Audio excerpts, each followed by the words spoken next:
Hello there, Super Wild Jellyfish here, and today I'm going to be giving my first impressions on the third studio album by math rock trio Black Midi. Geordie Greep, Cameron Picton and Morgan Simpson make up Black Midi, an English rock band that blur the line of what rock truly entails by its descriptor. Like their friend in showmanship Black Country New Road, the band offer the listener a unique and one-of-a-kind evolving sound that's hard to find elsewhere in the music landscape, and that originality greatly helped their debut Schlagenheim and their sophomore effort Cavalcade stand out in a wave of newcomers to the music scene. Speaking of Black Country New Road, their sophomore effort Ants From Up There reigned as the best album I had heard this year, being an instrumentally gorgeous and lyrically devastating project that somehow topped the quality of their prior debut for the first time. When Hellfire was announced on the 9th of May, there became a possibility that Black Midi could bring Ants down to a highly commendable second place in my personal album of the year ranking, and this had a lot to do with Welcome to Hell quickly becoming my favourite track from the band. I told my friends this every new single drop, and now that I've heard the album in full, I can confirm that Hellfire is not just the best album I've heard this year. I can confidently say after one listen alone that it's Black Midi's best album. This is the sound that they've been clearly progressing to, a mix of prog rock, math rock and hellish musical theatre that's wild, beautiful, noisy, insane and out of this world. Hellfire might surprise many listeners mainly through it being Black Midi's first concept album, in the sense that it has multiple themes that are laced across the album. War, depravity, regret,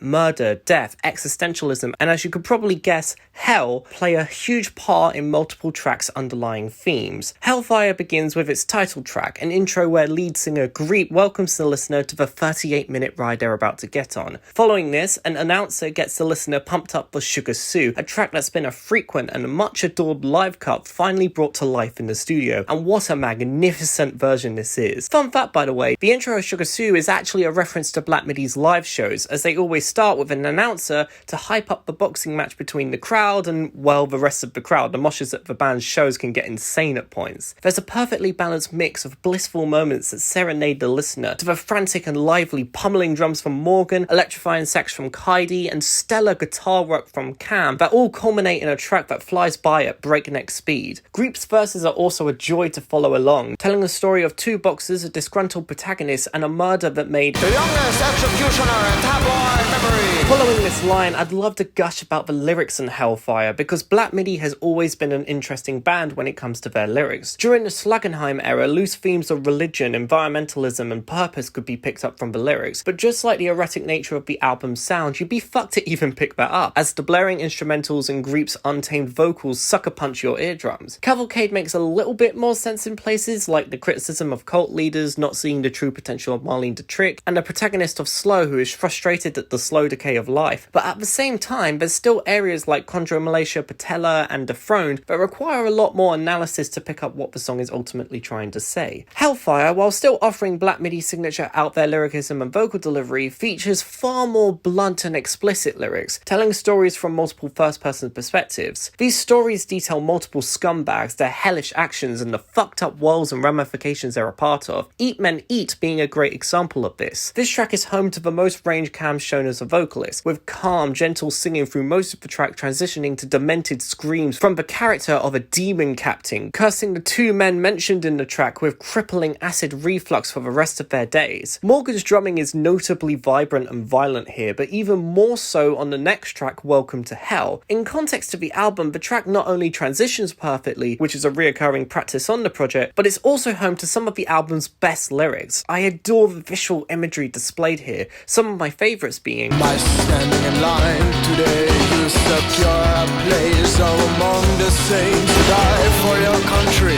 does not win a war. To kill for your country is what wins a war.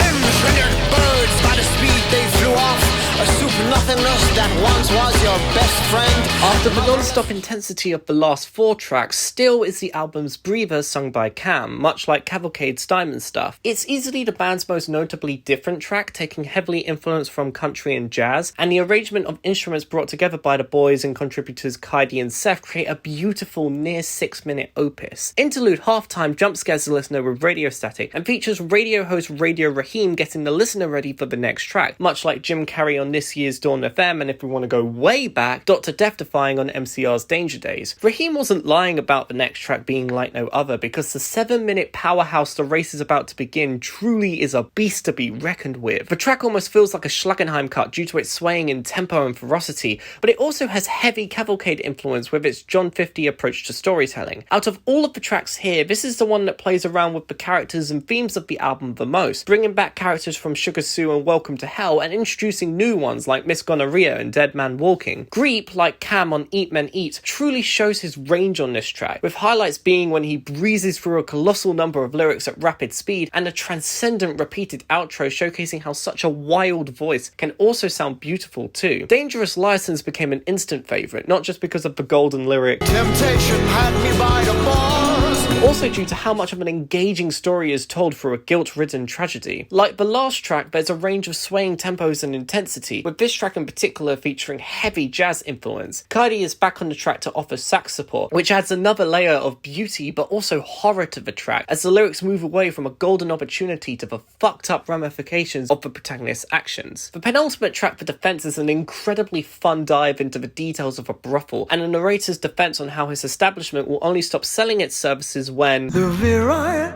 pathetic, and lame stop buying. It also brings up an interesting point around the simple nature of brothels, as the area's priest told the owner's girls they're destined to hell. This point is hammered home with the humorous retort, but find me a Christian who spends as much time on their knees. To conclude the album, 27 Questions takes the stand. This song is heavily inspired by musical theatre, ending the album on a cinematic and rather existential note. Freddie Frost is the main character of the show, a big star before the Second World War. We're told by the narrator of the track that in a set of 2 hours, Frost and his 65 daughters told the story of his life through opera. During the final song of the night, he finishes with 21 questions, of which get more and more existential, ending on, Is a sin committed every moment of every day?